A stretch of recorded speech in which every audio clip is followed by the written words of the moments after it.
Every founder dreams of building the next big SaaS success. But what separates the ideas that just sound good from the ones that truly take off? After 2 decades in SaaS, launching everything from ebooks about duck boats to multi-million-dollar exits from SaaS, I've seen one pattern repeat over and over. The best businesses aren't built on luck, they're built on the right foundations.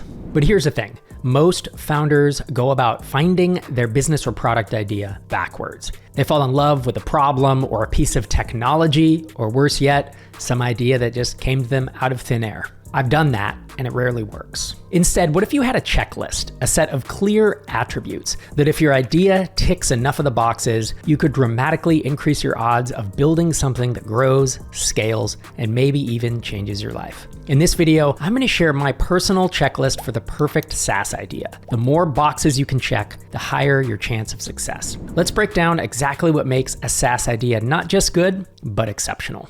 The first item on the list is going to sound obvious given how much I talk about it, but I would only go B2B. I'm going to sell to B to businesses, sometimes B to both. You've heard me talk about dual funnels where there might be a prosumer, consumer-ish version on the low end where it's a low price point and you're selling to people who are more price sensitive, maybe doing it as a hobby or maybe doing it as a side gig like photographers or folks who sell things on Etsy that they make at their house. But then you have a higher end, top end of the funnel where you are selling $500 or $1,000 a month. And that's what I mean by B to both, where you are selling to businesses as well as to consumers, prosumers. But realistically, B2B, selling to other businesses, even if they're small businesses, is probably the simplest way to explain it. And I've already talked about all the reasons why one would want to do that, so I won't belabor the point here. Number 2 on my list for an ideal SaaS business is one that I'll say it's debatable and you can break this rule. It's not a hard and fast 99.9% of the time rule, but it is one that if you are bootstrapping or mostly bootstrapping a SaaS, in general, I see the trend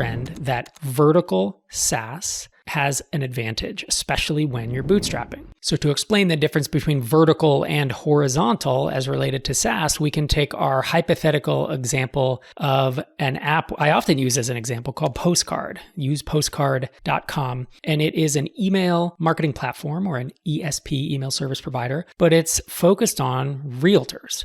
And so the vertical is realtors versus horizontal ESPs like MailChimp, ActiveCampaign, Aweber. They focus across all verticals. That's why they're called horizontal. I didn't make this naming up. It's just the way it is. So a horizontal play is a very general tool that can be used by any type of business. It's not industry specific. So think of electronic signature app Signwell or SavvyCal, which is a great scheduling link, a competitor to Calendly. Those are all horizontal businesses because they're not focused on a single vertical. Versus a tool like Builder Prime, which is a company I've invested in, and they are kind of like CRM or like a business operating system that you run your entire business on, but they're focused on home improvement contractors. Or think of Gym Desk, which is similar. You run your entire gym and fitness studio on their software. So very focused on a single vertical. Now, as I've said that, I've said vertical is better. Now, you might be wondering why. I went deep into this in my first book, Start Small, Stay Small. I think I have an entire chapter about this, but realistically, the nuts and bolts and the simple answer is that it is easier to market usually in verticals rather than horizontal because there's not hundreds of millions of dollars of venture being pumped in. You can usually carve out a pretty nice niche or a position in that space. And your customers' use cases and what they need to use your software for are usually a lot more homogenous if you're in a vertical because all gyms tend to run in a similar way versus if I'm going to build an operating system or software that every business you can imagine building, Gym Desk, but for every business, it would be an absolute mess. So that's like an extreme thought experiment of how bad that can be. But the fewer verticals you serve, the fewer use cases you need to support. Now, the danger, of course, of being in a vertical is it may not be large enough to allow you to grow to where you want to go. But if you're bootstrapping, you want to be 2, 3, 5, 10 million in annual recurring revenue. You don't need a market that's that big. And that's one of the advantages of not raising venture is that you can go after verticals that aren't big enough for the big funded competitors to come in, outmarket, outspend, outbuild. You have a little bit of a fighting advantage there. I've talked about vertical versus horizontal, but I'm going to throw in a third term that I coined, and it's called orthogonal. Probably haven't heard this elsewhere because the only reason I came up with it is my co-founder of TinySeed, Einar, and I were looking across all of our TinySeed investments. And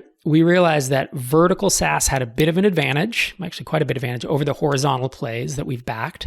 There are exceptions, of course, but in general, trends, the numbers were kind of pointing in that direction. But the other thing we saw is there were horizontal apps that could be used across all types of industries, but they were aimed at a single job title or single role of a person at a company. So imagine HR software, applicant tracking systems or whatever that is really sold to HR directors or the head of HR and people ops. Or imagine a Scrum tool or an Agile tool that is aimed specifically either at like a senior developer or potentially at the head of product or at a development manager, the manager of the software developers at a company. That's what I call orthogonal. It's horizontal technically because it can be used across many different verticals, so all company types, but the orthogonal is indicating that you are focused on a single job title or single role at a company. So one more advantage of both orthogonal and vertical SaaS apps is that they are almost inevitably, they're usually in kind of boring markets, which is a good thing. They don't attract a lot of attention. You're over here in your corner minting money because everyone else is going and focusing on the new hotness of the day. In verticals and tight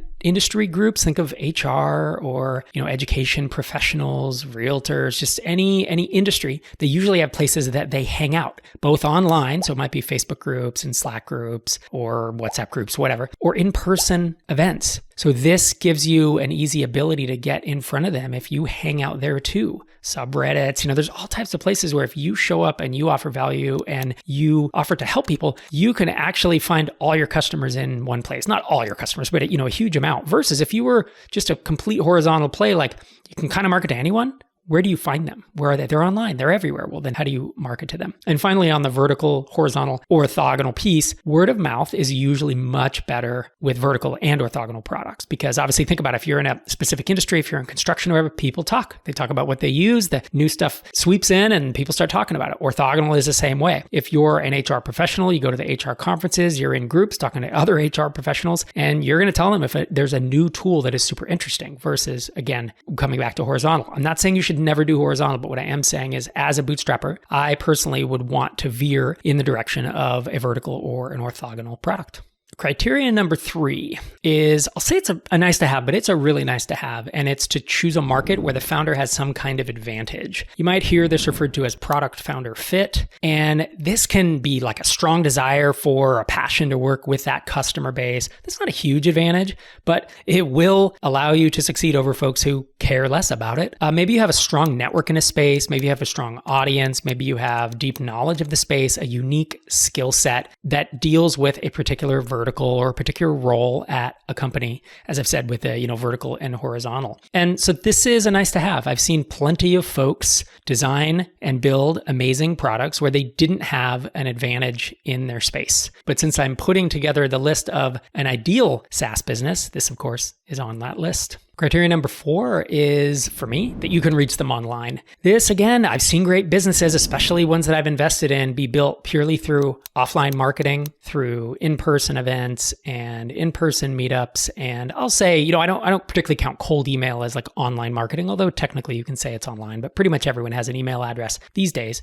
But realistically for me, and probably you, if you're watching this video, you do want folks that are online and that you can reach online, whether it's through SEO, content, partnerships, places they hang out, ads, cold email, as I said before, just makes things a little easier. So can you build and bootstrap a great business without your customers being online? Yeah, within reason, you could pull it off if the annual contract values are high enough and you can reach them through other means that aren't super expensive and your churn is low. But realistically, this goes on my list of things that I'd like in an ideal SaaS. Point number 5 is that 1, maybe 2 people make the buying decision. Because when you are selling to a committee, there's a lot of work there. It's not a one-call close anymore when you have to convince 2, 3, 6, 8 people, a whole committee to buy your product. In addition, in a perfect world, since I'm just dreaming here, the person experiencing the pain is the same one that is making the buying decision. That makes it even easier, because if you have someone who's experiencing pain, but they need a manager or someone else in the company to make that decision, they have to then convince them that they're experiencing the pain and convince them that your solution is going to, be more valuable than the money coming out of the budget. But when you're experiencing the pain firsthand, you just want to pay to make it go away. So this one definitely fits on this list. Item number 6 is you're entering an existing proven market. And a bonus is that there's a large hated incumbent, maybe more than one hated incumbent. This makes it really nice for customer acquisition, because if it's an existing market, then there's already probably some search volume. There's potentially groups, whether again, Facebook groups, Slack groups, or whatever built around this. And this incumbent has kind of been the pioneer that is walking ahead of you and taking the arrows in the back. And you can look at the mistakes they've made and the successes that they've had, what's worked and what hasn't, and you can double down on what's working for them, and you can avoid the potential mistakes that you've seen them make. Now, being in an existing market with a big hated incumbent, it's also really good for hiring. You can hire really good talent out of big companies that are creaky and groany and not moving fast, not super interesting, to ambitious folks who may want to stay in the same space and have amazing experience, and you can pull them into your team easier than if there wasn't a big existing market or a bunch of competitors that you're dealing with. Now, with that, I want to give you a warning about some markets that are existing and have large hated incumbents, but are really hard to break into. Just some examples, but you can get the idea. There are more than this. So trying to build healthcare SaaS is pretty tough. It's hard to sell it. It's hard to keep it all secure. There's just a lot to it. It's complex. It's long sales cycles. Same with selling to large governments. Now, I know some folks who sell to city governments, even counties, but man, you start selling to state and federal governments. Again, I'm not saying don't do it, but I personally wouldn't do it. It's not something I have a ton of expertise in. And if you do, and that's one of your unique advantages, well, that's great. It can be a moat. But if you haven't, it's really, really hard to get into healthcare and government, even education. Now, again, I'm invested in some companies who made it work, but there's a budget process there. They're very seasonal. They're pretty price sensitive. It does depend on what you're building and for whom, but I would veer away, if all things being equal, veer away from the education space. And then there are spaces that really don't adopt new technology quickly. Almost everyone is a laggard if we're thinking about early adopters versus, the mainstream versus laggards. But construction industry is pretty slow. Legal, accounting, retail. There are some that are just harder to sell into, even like restaurants. I know they've adopted QR codes and credit card technology a bit more than they used to, mostly due to the pandemic. But in general, these are, for my ideal business, none of these industries are on that list.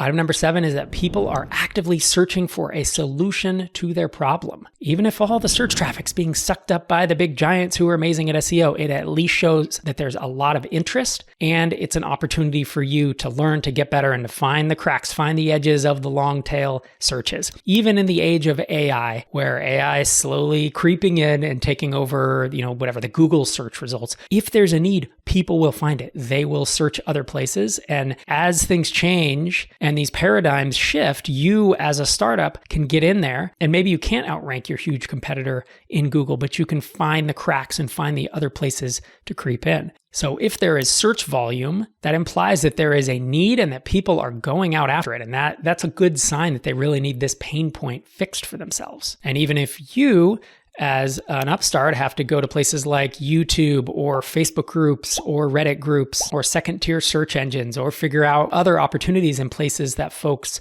are seeking these answers, because typing something into Google and getting 10 blue links, obviously is in question, and potentially it could be argued that that is fading, but the searches don't go away. People still need to educate themselves on what software to use. And so if they're searching it, it's a great signal there's a deep need for your product.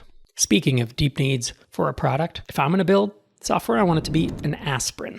And that means that it solves a deep pain point. So if you've heard me talk about this, it's aspirin versus vitamin. And aspirin is when I have a headache, I'm willing to drive to the store right now to solve that problem. Vitamins are nice to have. There's something I take when I remember, but there is almost never urgency in taking vitamins. And so products I build, I want them to be an aspirin. It means that they are essential. They solve a deep pain point. Oftentimes, though not always, someone is running their entire business on it. I mentioned this earlier where it's like the business operating system. So I gave 2 examples earlier, actually. Gym Desk is software where you run your entire gym, martial arts dojo, or fitness studio on it. And Builder Prime is for home improvement contractors, but they run their entire business on it. And my last SaaS app was Drip. And not everyone ran their entire business on it, but the bloggers and the online marketers did. They used it as their marketing database. And so it definitely fit the definition of being an aspirin.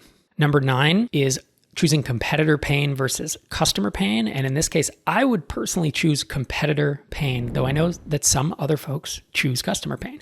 The differences are competitor pain is when you have a lot of competitors and it's painful to compete with them. Customer pain is when you enter a small space, whether it's a vertical or an orthogonal play, and you have customers that are hard to educate, they're hard to sell to, they're not technical, so they need a lot of help with support, but there aren't many competitors, right? So you kind of are not trading one for the other, but in a perfect world, you pick one or the other. And again, I would pick competitor pain myself because I'm willing to enter a fast-growing competitive market that is proven and to pull customers from a large, hated incumbent rather than deal with the day-to-day pain of customers. But I have seen people build incredible bootstrapped 7- and 8-figure businesses with customer pain. The worst of both worlds, though, don't do this, is when you have both competitor pain and customer pain.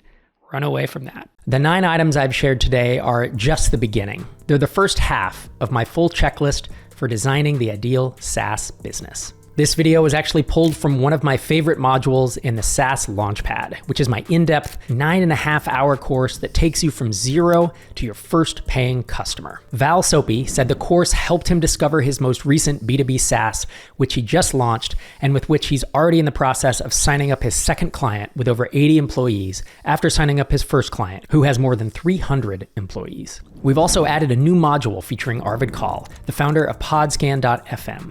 Arvid and I go deep on what really matters before you bring AI into your SaaS, what to watch out for, what's working, and where founders are getting tripped up right now. If you're even thinking about AI, you'll want to check it out. If you want to dive deeper into the course, you can get the rest of this checklist for free. Just watch the 28-minute DNA of a great SaaS idea module available at saaslaunchpad.co. And if you watch it before June 1st of 2025, you'll automatically be entered to win a completely free copy of the entire course. And for subscribers of the channel, if you buy and complete the course in the next 30 days, you'll be entered to win a private 30-minute one-on-one session with me. We can workshop your SaaS idea, solve any challenges you're facing, or map out your next steps together. If you go to saaslaunchpad.co and you go to checkout, use the promo code checklist to get $150 off the course as a thank you for being a subscriber here. All the details and that free sample lesson are at saaslaunchpad.co. You'll find the link in the description below. Thanks for watching,